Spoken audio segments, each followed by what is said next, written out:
Hey everybody, Jabman025 here. Today I'm taking a look at the 1/144th high grade Gundam Tryon 3 from Build Fighters Try. When Build Fighters Try was airing, this was by far my favorite Gundam of the series. It is just so ridiculous, it's awesome. I've always thought Gundam always walked close to that line of Super Robot, and in even cases of shows like G Gundam, it even crossed the line.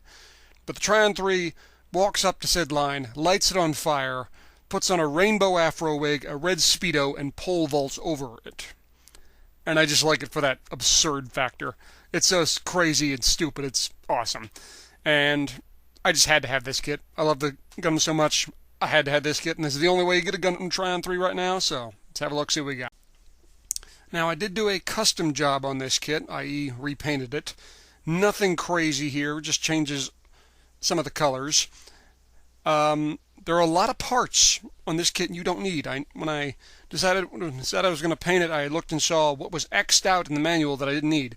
Everything in that bag is what you don't need, so a lot of this kit is recycled from the old high-grade Double Zeta. And there's a lot of parts you just don't need for this kit. The colors I used, Brilliant Blue from Tamiya, Brilliant Red from Tamiya, and Sun Yellow from Testors. All those colors are very bright, very loud, and over the top, matching the Gundam.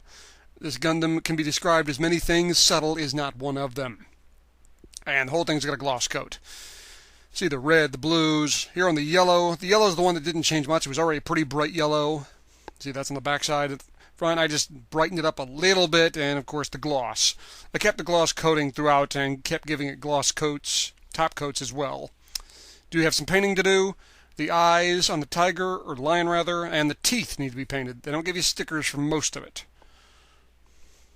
The head, I went ahead and painted the eyes on this particular kit, which was probably a mistake, but I did it because I wanted to give it a gloss coat.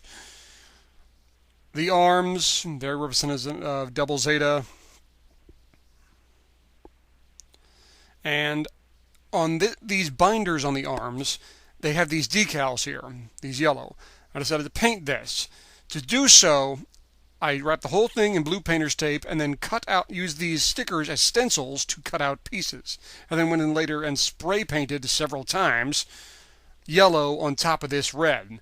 This red is already painted before I did this, and then I spray painted the yellow on top of this.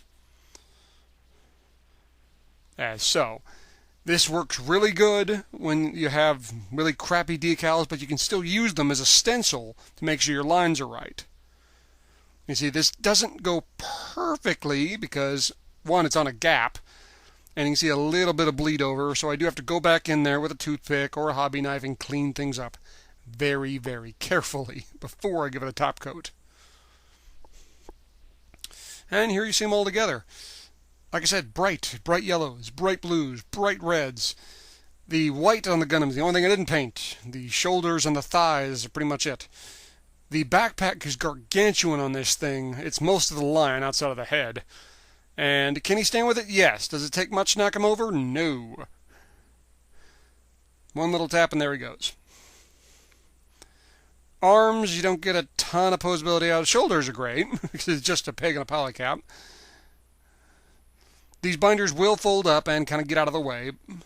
Yeah, balance still stinks. The knees are barely moving at all.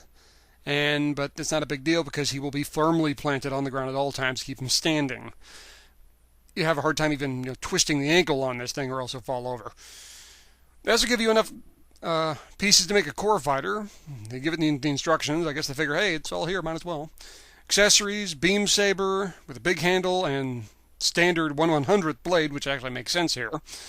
The cannons on the backpack move up and will tilt in any direction you want. That looks cool.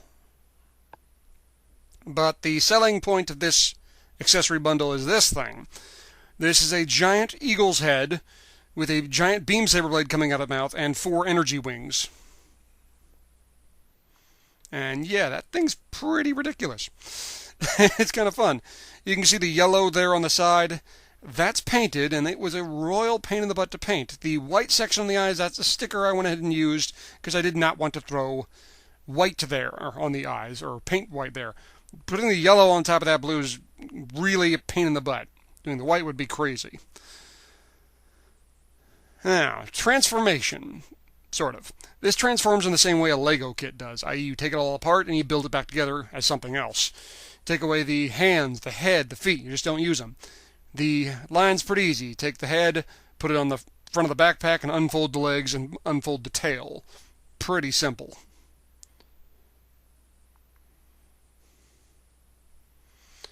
This manta ray bug thing, I don't know what it is. Also pretty simple. The head of this thing and the part where the shoulder connects onto is a separate piece. It just comes out of nowhere, I guess.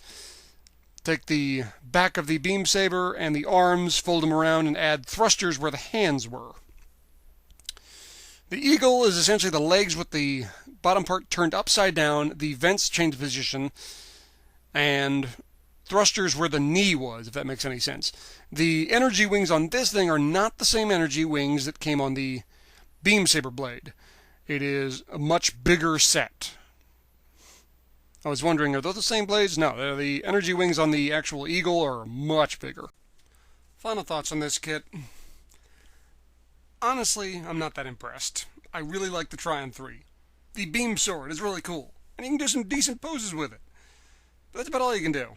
The beam sabers ain't nothing to write home about. The balance is pretty terrible.